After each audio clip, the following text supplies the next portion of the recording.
Now, financial discipline is another weapon in our arsenal when it comes to escaping financial slavery. It involves saving as much money as possible.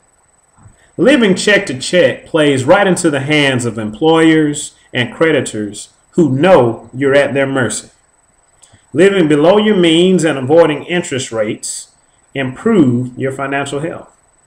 Now, rule of thumb is to build up at least 6 months worth of salary in the event that you find yourself without a job. This also allows you to search for another job without worrying about having to pay bills because you got that money set aside, for a quote unquote rainy day.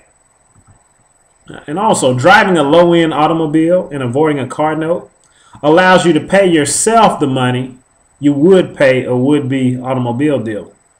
It also requires you to bite your pride and avoid buying a car to impress people who may or may not like you, and you may or may not like them either. Thus, I will be pushing my 98 Honda Civic LX, and I don't care how any of you feel about it, until the wheels fall off. And when the wheels finally do fall off, I will purchase a good, dependable used car with cash to replace it. Now, I was unable to avoid the interest associated with my home mortgage. However, I felt it was better to buy a home that I could potentially sell and get some of the money back that I put into it, or rent it out to someone else in the future, versus renting an apartment who may or may not say thank you when I end the lease. Now, if I had it to do all over again, I would have searched for a comparable foreclosure property that could have possibly saved me quite a bit of money. Now, talents are extremely important to obtaining financial emancipation. I tell everyone, pursue your dreams. You don't want to look back and wonder, what if?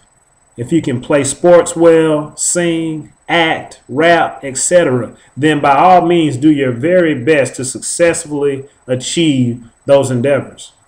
If nothing else, it can be useful in obtaining a free top-notch education at a very good school. However, particularly in the black community, we have a propensity to over-pursue athletic and performing arts talents and under-pursue our academic, our intellectual, our entrepreneurial, and our technological talents. At the very least, academic talent and skill will be key to your financial emancipation, at minimum, irrespective of your other talents. Recall what they say about a fool and his money.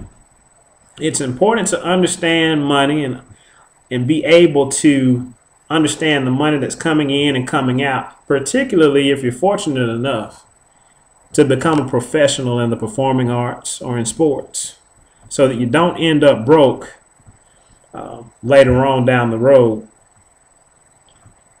Now, finally, networks of working relationships, whether professional or personal in nature, are other tools at our disposal that help us escape financial slavery.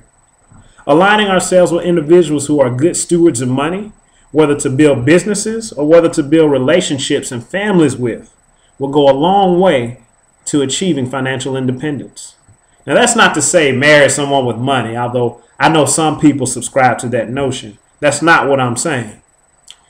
I'm saying have a discussion about debt and finances and understand whether your respective or prospective significant other shares your financial goals, or at least expresses a willingness to learn and grow financially together, in addition to other higher priority relationship initiatives.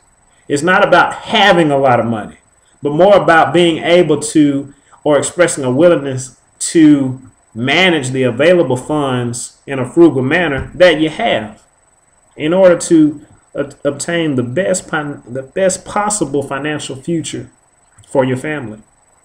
Patience and sacrifice are key. And remember, the number one reason for divorce is money. Now, hopefully these tidbits will help someone to obtain financial emancipation. This is the best country in the world, and we have a limitless capacity to do something about our financial status. Now, I would be remiss if I didn't at least mention voting and endorsing candidates who have the have-nots at the heart of their platforms. Don't be so consumed with people in Washington, D.C. that you forget about the folk down at City Hall and the County Commission and the Governor's Mansion. They affect your financial health as well. They make decisions every day that affect your pocketbooks. So get involved, vote, and register other people to vote, and make sure that the people representing you have your best interest at heart. Now, please fact check me and bring any errors to my attention, and please respond with your opinions in the forum here at thebowtie.org. If you would like me to speak to a youth group, a college forum, a church, etc., please contact me and I'd be more than willing to come. And it's typically free of charge, or if I can get there within a reasonable amount of time. Now, if you ask me to fly somewhere far, we'll talk about it.